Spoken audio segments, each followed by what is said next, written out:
మహాపరిశుద్ధుడైన తండ్రి, ప్రేమగల దేవా, మీకు హృదయపూర్వక వందనాలు. దేవా, నన్ను రక్షించినందుకు మీకు స్తోత్రం చెల్లిస్తున్నాను.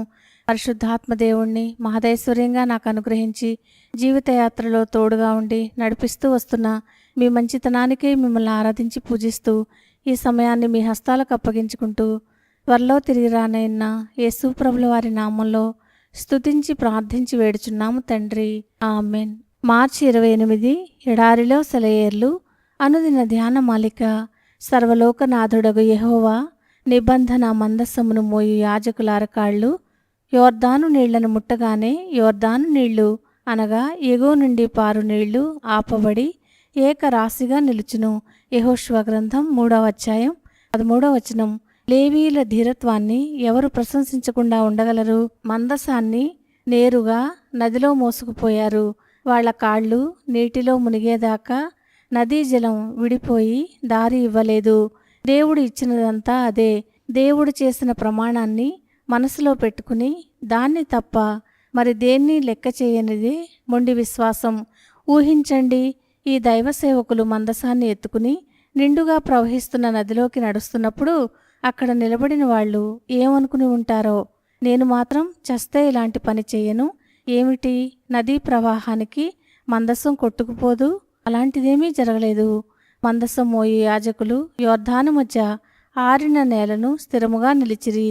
ఒక విషయం ఎప్పుడూ గుర్తుంచుకోవాలి, దేవుడు తన పథకాలను నెరవేర్చడానికి మన విశ్వాసం కూడా ఆయనకి తోడ్పడుతుంది.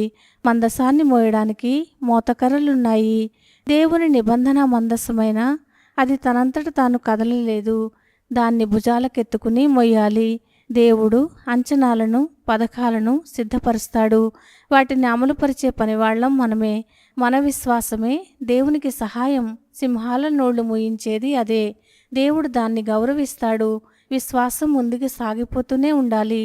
మనం కోరదగిన విశ్వాసం ఎలాంటిదంటే దేవుడు తనకి అనుకూలమైన సమయంలో అన్నింటినీ నెరవేరుస్తాడన్న నిశ్చయతతో ముందుకు సాగిపోయే విశ్వాసం. నాతోటి లేవీలారా, మన బరువును ఎత్తుకుందాం రండి. దేవుని శవపేటికను ఎత్తుకున్నట్టుగా మొహాలు వేలాడేసుకోవద్దు. ఇది సజీవుడైన దేవుని నిబంధన మందసం. పొంగుతూ ప్రవహించే నది వైపుకి పాటలు పాడుకుంటూ సాగిపోదాం. అపోస్తలుల కాలంలో పరిశుద్ధాత్మ వాళ్ళకి వేసిన ఓ ప్రత్యేకమైన ముద్ర ఏమిటంటే ధైర్యం. దేవుని కోసం గొప్ప కార్యాలు తలపెట్టి అపూర్వమైన ఆశీర్వాదాలను దేవుని నుండి ఆశించే విశ్వాసం యొక్క లక్షణం ఒకటే, పరిశుద్ధత నిండిన సాహసం. మన వ్యవహారాలన్నీ లోకాతీతుడైన దేవునితోనే. మానవపరంగా అసాధ్యమైన ఈవుల్ని మనం పొందుతున్నది ఆయన నుండే.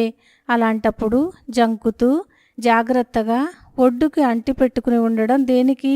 సాహసోపేతమైన నమ్మకంతో స్థిరంగా నిలబడటానికి. సందేహం దేనికి? విశ్వాస జీవిత నౌకలో పయనించే నావికులారా, లోతైన సముద్రాల్లోకి నావని నడిపిద్దాం రండి. దేవుడికి అన్నీ సాధ్యమే. ఆయన్ని నమ్మే వాళ్ళకి అసాధ్యం ఏదీ లేదు. ఈనాడు మనం దేవుని కోసం గొప్ప కార్యాలను తలపెడదాం రండి. ఆయన నుండి విశ్వాసాన్ని పొందుదాం. ఆ విశ్వాసం, ఆయన బల పరాక్రమాలు మనం తలపెట్టిన గొప్ప కార్యాలను సాధిస్తాయి. దేవుడు ఈ మాటలను దీవించునుగాక. ఆమెన్.